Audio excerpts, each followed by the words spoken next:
So here we have the Audi Q3 on a 13 plate. I'm going to start off by showing you around the outside of the car, and then we'll hop in and run through some controls on the inside. But from the outside, you can see it's a 5-door car with alloy wheels.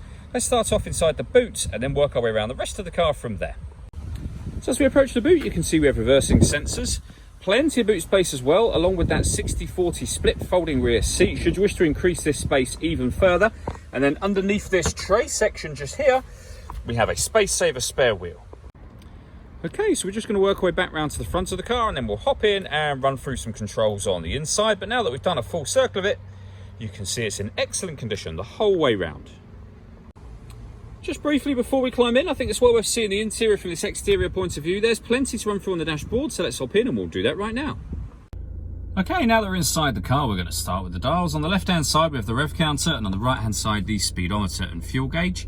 In the middle, you can see the total miles of this car, which is 78,887. The information displayed above that can be changed using the buttons on the steering wheel for various different bits of trip computer information, and there are other menus available as well. So you have a satellite navigation, your telephone, audio, and then back round to where we started.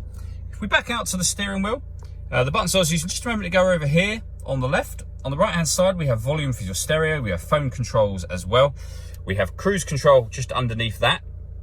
And over in the center, the main screen for the car, which will include satellite navigation, a lovely clear display. As you can see, all of the movements that I'm making on the screen up here, they're all being done using these buttons here. Predominantly this dial will do pretty much everything, along with the 4 buttons that surround it. But you can do virtually everything from here. So turning that dial will bring us around to radio, for example. And then from radio, you can press one of those 4 buttons and you'll see we have FM and medium wave radio. If you want to listen to your own music, you can do. Go all the way back to the main menu. Under the media heading, there are plenty of ways to listen to your own music as well. And they include, as you can see, Bluetooth audio. So once you pair your phone, not only can you make and receive phone calls, but you'll also be able to stream your music wirelessly as well. Working our way down, we have the CD player just there, SD memory card input for your music, the main volume for the stereo, and then these buttons here, as I say, will control everything up on that screen. Below that, we can turn off the stop and start. This car is designed to cut out when it's stationary in traffic to save you fuel. That system is now off. We can turn the traction control off and the parking sensors as well.